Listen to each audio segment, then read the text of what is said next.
Hello student, हम class 12 subject mathematics matrix का part 4 देखेंगे। तो इसमें हम एग्जाम्पल करेंगे, क्वेश्चन करेंगे, ठीक, जो आपके 1.1 के 3.1 के इंट्रोडक्शन के लिए है।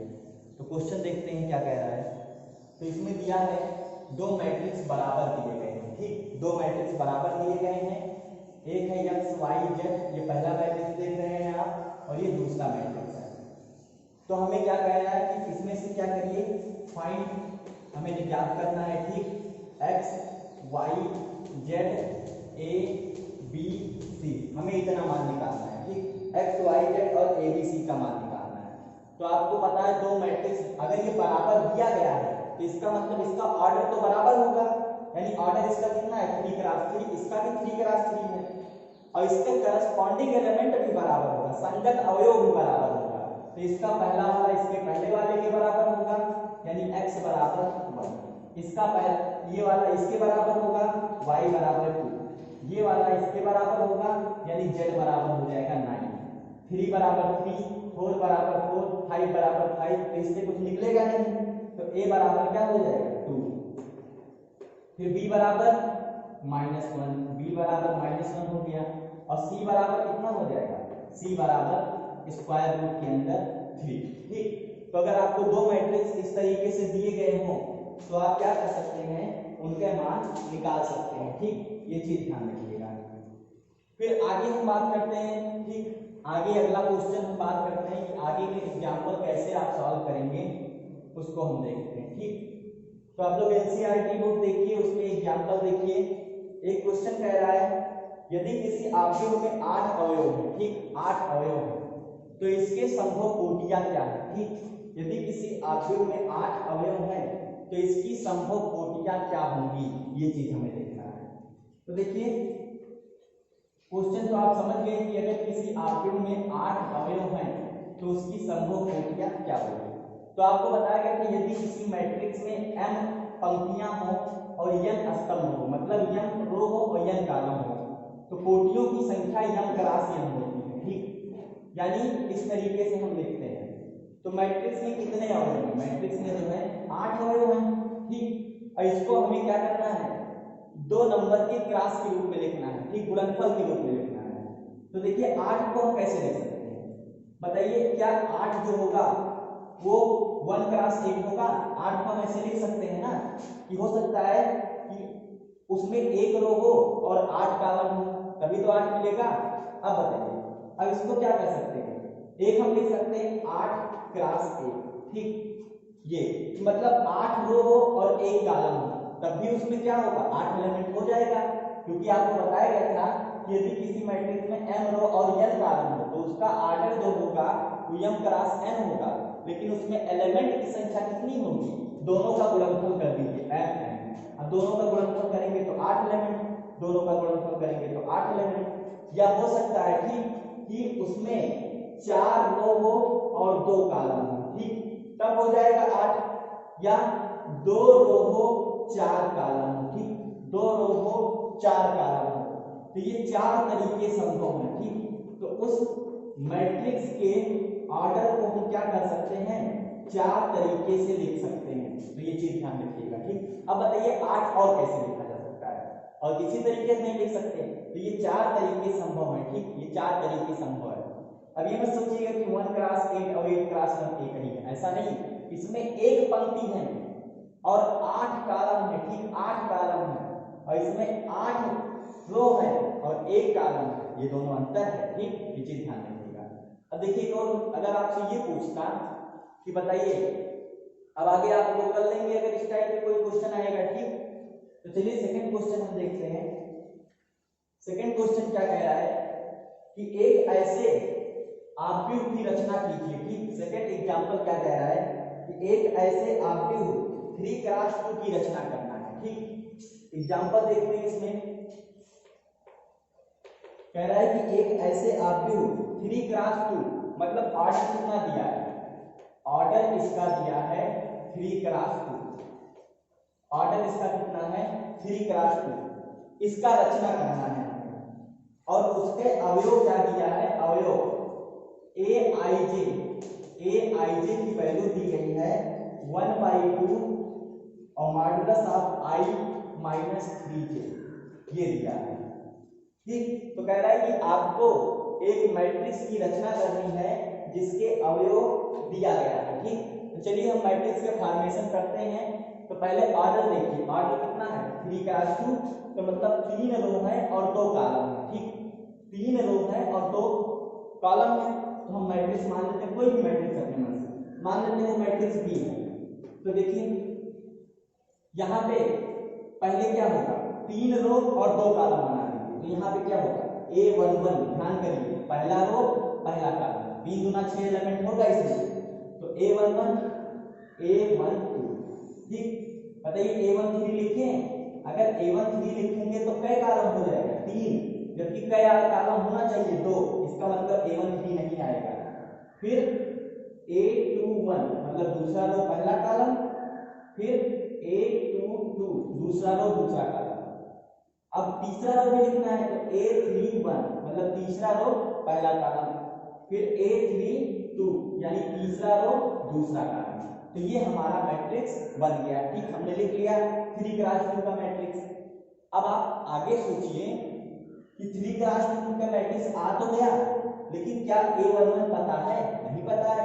यहाँ I और J होता है, यहाँ 1 और 1 है, इसका मतलब I और J की वैल्यू रख करके, ठीक, I और J की वैल्यू रख करके हम इन सभी का मान निकालेंगे। ठीक, तो चलिए देखते हैं। पहले हम क्या करते हैं, A11 का वैल्यू निकाल लेते हैं। ठीक, तो देखिए यहाँ I और J है, यहाँ 1 और 1 है। ठीक, तो हम क्या करते हैं, इस वाले में I बराबर 1 रख देते हैं और J बराबर 1। ठीक, तो यहाँ पे रखेंगे तो देखिए कितना मिल जाएगा 1/2 और मॉडुलस ऑफ I की जगह 1 रखी है माइनस 3 और J की जगह पे 1 रखेंगे। ठीक, ये इतना हमको मिल गया। तो आगे अगर कैसे सॉल्व करें, तो ये हो जाएगा 1/2 और 1 में से 3 घट जाएगा, आ जाएगा -2। अब मॉडुलस क्या करता है, पॉजिटिव बना देगा। ठीक, तो ये हो जाएगा 1/2 इंटू में 2 यानी आएगा क्या 1। तो A11 की वैल्यू कितनी मिल गई 1। ठीक, ऐसे क्या करेंगे A12 निकाल लेंगे। तो A12 निकालने के लिए I बराबर 1 और J बराबर 2 रखेंगे। तो चलिए रखते हैं इसी में। ठीक, इसी वाले समीकरण में I बराबर 1 और J बराबर 2 रखते हैं। तो ये जाएगा 1/2 मॉडुलस ऑफ I की जगह 1 रखेंगे, 1 माइनस J की जगह 2 रखेंगे, फिर जाएगा 3 इंटू में 2। अब देखिए 1 में से 6 घटेगा -5 और -5 का मॉडुलस कितना होता है +5, तो ये आ जाएगा 5/2। ये हो गया। अब हम A21 निकाल लेते हैं। ठीक, तो A21 निकाल लेते हैं, तो A21 ये बराबर हो जाएगा, अब I की जगह 2 रखेंगे और J की जगह 1, I की जगह 2 और J की जगह 1, तो हो जाएगा 1/2 और I की जगह 2 रखना है तो हो गया 2 माइनस J की जगह 1 रखेंगे तो ये हो जाएगा 3। अब 2 में से 3 घटाएंगे तो -1 और -1 का मॉडुलस +1 होता है, तो 1 का गुणा 1/2 में होगा तो हो गया 1/2। ठीक, इतना हमको मिल गया। अब आगे जो बचे हुए हैं उनको हम निकाल देते हैं। तो इस बार हम A22 निकाल लेते हैं। ठीक, तो A22, अब A22 कैसे निकलेगा, I की जगह 2 और J की जगह भी 2 रख देंगे, तो ये हो जाएगा 1/2 और मॉडुलस में I की जगह 2, ये हो जाएगा 2 माइनस J की जगह 2 रख देंगे, तो ये हो जाएगा 3 दूनी 6। अब देखिए 2 में से 6 घटेगा तो -4 और -4 का मॉडुलस क्या होगा +4, तो ये हो जाएगा 4/2 यानी कितना आ जाएगा 2। ठीक, अब ऐसे हम A31 निकाल लेते हैं। A31 तो ये हमको मिल जाएगा A31 बराबर क्या होगा, ठीक, अब I की जगह 3 रखेंगे और J की जगह 1, तो ये हमको मिल जाएगा 1/2 मॉडुलस में I की जगह 3 माइनस में 3 और J की जगह हो जाएगा 1, तो ये आ जाएगा 3 में से 3 घटेगा 0 और 0 में 2 से भाग देंगे तो आ जाएगा 0। ठीक, ये इतना हो गया। अब हम क्या करते हैं A32 निकाल लेते हैं। a 3 2 बराबर हो जाएगा 1/2। अब i की जगह 3 रखना है और j की जगह 2, तो हो जाएगा 3 माइनस 3 इंटू 2 यानी हो जाएगा 6। तो ये हो जाएगा -3 यहाँ पे है और -3 का मॉडुलस +3, तो हमको मिल जाएगा 3/2। ये इतना। अब सारे वैल्यूज क्या हुए हैं, निकल चुके हैं। अब चलिए इस सभी मानों को क्या करते हैं, इसी में हम पुट कर देते हैं, तो हमको मैट्रिक्स मिल जाएगी। तो b बराबर देखते हैं क्या होगा मैट्रिक्स। ठीक, a11 कितना निकला है, a11 1, फिर a12 कितना निकला है 5/2, फिर a21 कितना निकला है 1/2, फिर a22 कितना निकला है 2 निकला है, फिर a22 हो गया, फिर a31 कितना निकला है 0, फिर a32 कितना निकला है 3/2। तो ये हमारा मैट्रिक्स हो गया। ठीक, ये हमारा आंसर हो गया। अब चलिए नेक्स्ट एग्जांपल पे चलते हैं, देखते हैं क्या है नेक्स्ट एग्जांपल।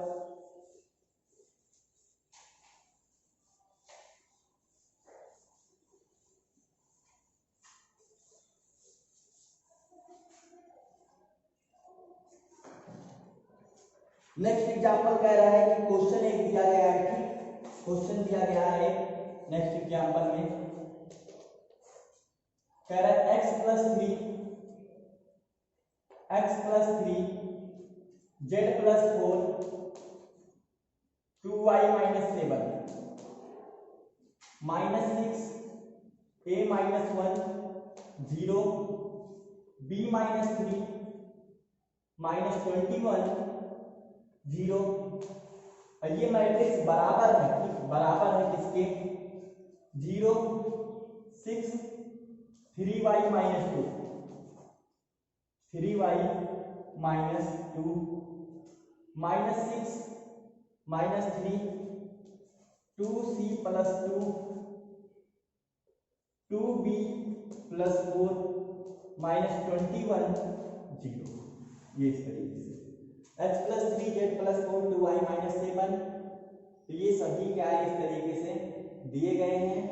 अब आगे हम देखते हैं हमसे पूछ क्या रहा है। ठीक, तो a b c x y z के मान ज्ञात कीजिए, के मान ज्ञात कीजिए। ठीक, तो इन सभी का मान क्या करना है, ज्ञात करना है। तो चलिए ज्ञात करते हैं, देखते हैं क्या आएगा। तो देखिए अब बताइए दो मैट्रिक्स बराबर कब होंगे, जब उनके संगत अवयव क्या है, बराबर है। यहाँ पर दोनों दिया गया है बराबर, तो कोई दिक्कत नहीं। अब संगत अवयव बराबर करेंगे, तो देखिए ये x + 3 किसके बराबर होगा 0 के। तो आप सॉल्यूशन में लिखेंगे कि x + 3 जो होगा वो 0 के बराबर होगा। तो x बराबर कितना है -3, पहला x का वैल्यू हमें मिल गया। फिर z + 4 किसके बराबर होगा 6 के, तो z + 4 जो है वो 6 के बराबर है। 4 को उधर भेजेंगे तो नेगेटिव में 4 हो जाएगा, तो z बराबर हो जाएगा 6 - 4, या z बराबर कितना आ गया 2। ठीक, तो पहला वैल्यू हमको मिल गया, दूसरा वैल्यू हमको क्या है मिल गया यहाँ तक।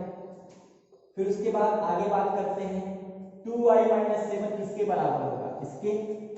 तो 2y - 7 जो है वो बराबर होगा 3y - 2।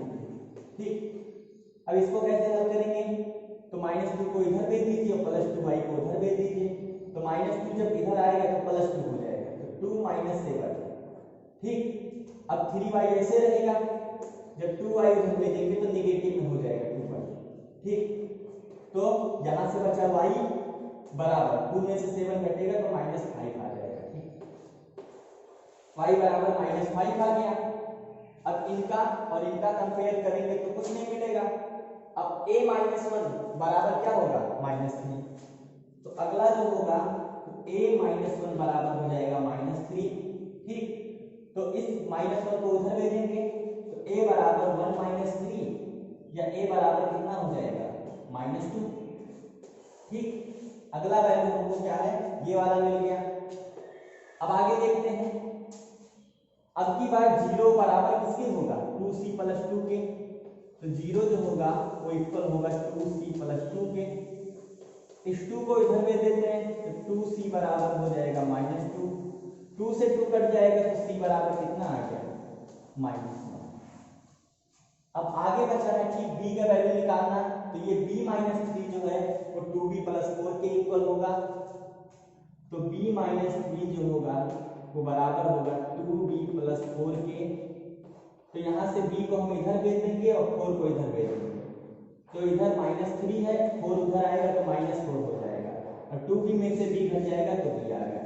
तो b बराबर कितना आ गया, -7। तो हमें यही सब वैल्यू क्या करना था, निकालना था कि दो मैट्रिक्स दिया गया है तो x y z a b c इन सभी का वैल्यू क्या करिए, निकालिए। तो चलिए आगे हम देखते हैं, एक आध एग्जाम्पल और देख लेते हैं।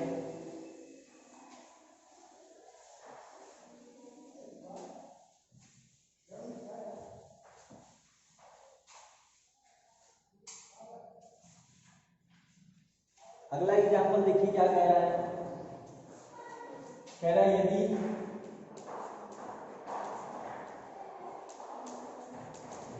यदि 2a plus b a minus 2b 5c minus d और 4c प्लस 3d ये बराबर है 4 माइनस 3 11 24 के। तो कह रहा है तो ए बी सी डी का मान ज्ञात कीजिए। तो ए बी सी डी का मान ज्ञात कीजिए, मान ज्ञात कीजिए, मान ज्ञात कीजिए। चलिए देखते हैं।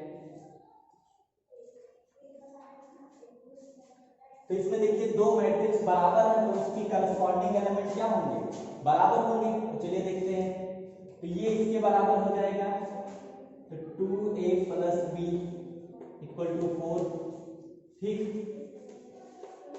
फिर उसके बाद a माइनस 2b किसके बराबर हो जाएगा, a माइनस 2b इक्वल हो जाएगा -3 के। 5c माइनस d जो होगा, 5c माइनस d जो होगा वो 11 के बराबर हो जाएगा, और 4c प्लस 3d जो होगा वो 24 के बराबर हो जाएगा। इसको इक्वेशन फर्स्ट मान लीजिए, इसको सेकंड, इसको थर्ड, इसको फोर्थ। अब यहाँ पे ए बी सी डी के मान निकालने के लिए आपको हल करना पड़ेगा, ठीक। यहाँ पर क्या करना पड़ेगा, इसको सॉल्व करना पड़ेगा, ठीक। तो देखिए अगर समीकरण 2 को देखिए, अगर समीकरण 2 में या 1 और 2 से देखिए, ठीक, 1 और 2 से समीकरण 1 में गुणा 2 से गुणा करके क्या करते हैं, समीकरण 2 में जोड़ देते हैं, ठीक। ये चीज देखिए, from equation first and second, from equation first and second, ठीक। तो देखिए, तो इस समीकरण में क्या किए हैं, 2 से गुणा किए हैं, ठीक। समीकरण 1 में 2 से गुणा किए हैं, तो देखिए क्या होगा, इसमें जब 2 से गुणा करेंगे तो कितना हो जाएगा, 4a और प्लस a कितना हो जाएगा, 5a। यहाँ 2 से गुणा करेंगे ना, तो 4a प्लस a यानी हो जाएगा 5a, ठीक, 5a। अब यहाँ 2 से गुणा किए तो हो गया 2b, और माइनस का 2b तो जुड़ेगा तो कट जाएगा। यहाँ 2 से गुणा किए हैं तो 4 दूनी 8, अब इसमें -3 जुड़ेगा तो 8 में से 3 घटेगा तो 5, तो 5a बराबर कितना आ जाएगा, 5। तो a बराबर कितना आ गया, 1, ठीक। a बराबर 1 आ गया। अब a का मान समीकरण 1 में रख देते हैं, ठीक। तो a का मान समीकरण 1 में रखने पर, a का मान समीकरण 1 में रखने पर, 1 में रखने पर, तो चलिए रख देते हैं। तो देखिए a का मान अगर समीकरण 1 में रखेंगे तो कितना हो जाएगा, 2 × 1 यानी 2 प्लस b इक्वल टू आ जाएगा 4, या b बराबर कितना हो जाएगा, 4 - 2 यानी आ जाएगा। ठीक, तो यहाँ से हमें क्या मिला, ए और बी का वैल्यू मिल गया कि ए और बी का वैल्यू इतना होगा। इसी तरीके से हम इक्वेशन थर्ड और फोर्थ को सॉल्व करेंगे। From equation third and fourth, तो चलिए देखते हैं। यहाँ -3d है, यहाँ -d है, यहाँ 3d है। इसमें 3 से गुणा करके क्या करते हैं, दोनों को ऐड कर देते हैं। तो यहाँ पहले 3 से गुणा करेंगे तो 15c हो जाएगा, 15c, और ये 4c कितना हो गया, 19c। ठीक, 15 और 4 कितना हो गया, 19c। तो ये हो गया 19c। और यहाँ 3 से मल्टीप्लाई किए हैं तो ये दोनों कट जाएगा। 3 से मल्टीप्लाई किए हैं ना, तो ये कितना हो जाएगा, 33, और ये कितना हो जाएगा, 24, कितना, 57, यानी 57 बराबर हो गया 57। तो ये 19 से 57 कट जाएगा, c बराबर कितना आ गया, 3। अब c का मान क्या करते हैं, c का मान समीकरण 1 में रख दीजिए चाहे। ठीक, c का मान समीकरण 1, समीकरण 3 में रख दीजिए। c का मान समीकरण 3 में रखने पर तो चलिए देखते हैं समीकरण 3 में c के वैल्यू रख देते हैं। तो कितना हो जाएगा, 5, c की जगह पे 3 माइनस d इक्वल टू 11 यानी 15 यानी 15 माइनस d बराबर कितना हो जाएगा, 11। इसको इधर लाइए, d को उधर भेजिए, तो d बराबर 15 में से 11 बचेगा, कितना आ जाएगा, 4। ठीक, तो ये थे कुछ एग्जाम्पल, ठीक, कि मैट्रिक्स के। अब अगले वीडियो में हम क्या करेंगे, 1.3.1 एक्सरसाइज को सॉल्व करेंगे। तो बाय बाय, टेक केयर, अब मिलेंगे नेक्स्ट पार्ट में।